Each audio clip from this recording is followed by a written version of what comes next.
Je voudrais dans un premier temps féliciter l'ONG Corsa et l'ONG Kenkeliba qui ont mis en place ce foyer des jeunes filles de Tambacounda, qui est un centre très stratégique pour la prise en charge des enfants en situation de vulnérabilité. Effectivement, votre contribution dans le maintien des filles à l'école est inestimable, sans parler des formations pratiques que vous leur offrez pour faciliter leur insertion socio-professionnelle. Comme vous le savez, le ministère de la Famille et des Solidarités est chargé aussi de la protection des groupes vulnérables et à ce titre, nous allons rapidement mettre en place une convention de partenariat entre nos deux structures. Ceci pour renforcer les dispositifs de prise en charge de cette cible vulnérable. Au niveau central, le centre Guindi joue le même rôle dans la prise en charge des enfants en situation difficile et a besoin de répondants au niveau déconcentré et il n'y en a pas pour le moment. Tout l'intérêt d'étudier les possibilités de mutualisation de nos efforts dans ce sens. Les instructions nécessaires seront ainsi données à la direction de la promotion des droits et de la protection des enfants, la DPDPE, logée au ministère de la Famille et de la protection des groupes vulnérables dans ce sens. Ngir jàppale ONG Corsa ci liggéey bi ànd ci ak ONG Kenkeliba ci liggéey bi dinañu ko def moo tax foog naa acte bi ñuy ñëkk posé ak yéen te joxe naa déjà ay instructions pour loolu mooy ñu signer benn convention mooy loo xam ne dañ koy signer tënk ko ba seen wàll yéen am lu leen ci war waaye ñu nit suñu wàll ñu am lu ñu ci war loolu yëpp nag ngir seen njëriñ ngir li leen di taxaw ngir li leen di jàppale. J'ai eu écho de beaucoup de petits peut-être problèmes yoo xam ne mënut a ñàkk ci mbooloowu xale muy problème mu peut-être infrastructure logistique yooyu dinañ xool luñ ci mëne ñu taxawee ko. Effectivement tàngaay bi période tàngoor dëgg la te kanam la jëm foog naa fii ak ci kanam donc dina baax ñu xool nan lañ leen ci mën a taxawoo ba ngeen mën a am une certaine naka lañ koy waxee un certain confort ci côté boobu. am na leneen lu ma dégg aussi bi may laajte léegi nii mooy problème mu restauration bi mais li ma directrice wax dal na xel donc ci côté boobu restauration bi dinañ xool nu ñu leen mën a appuyer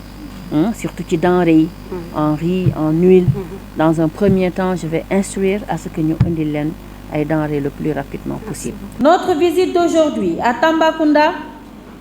s'inscrit dans le cadre de la Semaine nationale de la femme,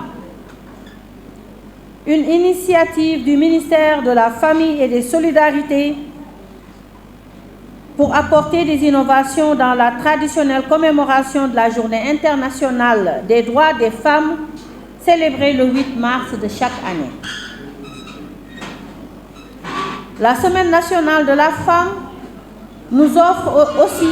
l'occasion, en notre qualité de ministre en charge de la femme, d'aller à la rencontre des femmes dans les régions et pôles territoires pour les écouter, voir leurs réalisations, leurs conditions de travail et envisager ensemble les solutions les plus appropriées à leur réalité avec l'appui des départements sectoriels qui composent le gouvernement. La Journée internationale de la femme sera célébrée cette année autour du thème national « Les femmes, droits, égalité et autonomisation au cœur de la vision Sénégal 2050 ». Les femmes s'engagent et mobilisent les communautés. Ce thème qui est une contextualisation du thème international pour toutes les femmes et les filles, droit, égalité et autonomisation,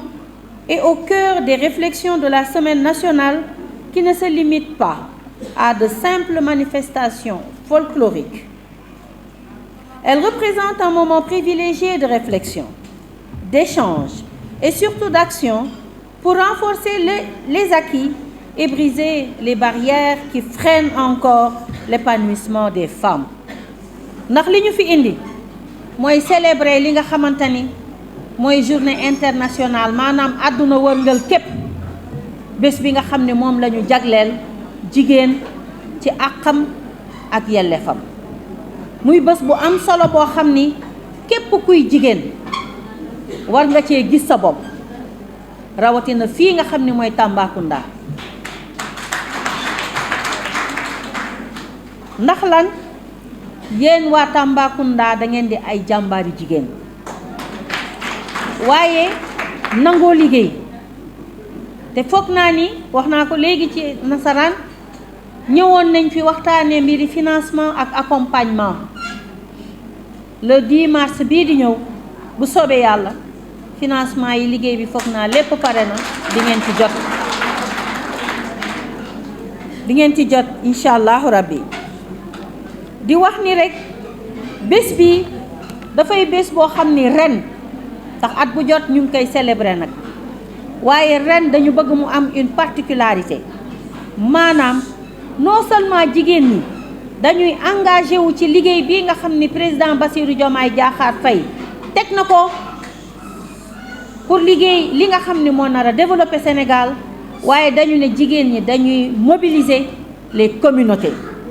maanaam jigéen ñi non seulement danañu engagé wu waaye dinañu engagé loo sax ñeneen ñi ñoom ñi ci kër yi pour que ñu bokk ci liggéey bi loolu nag li muy wane mooy taxawaayu jigéen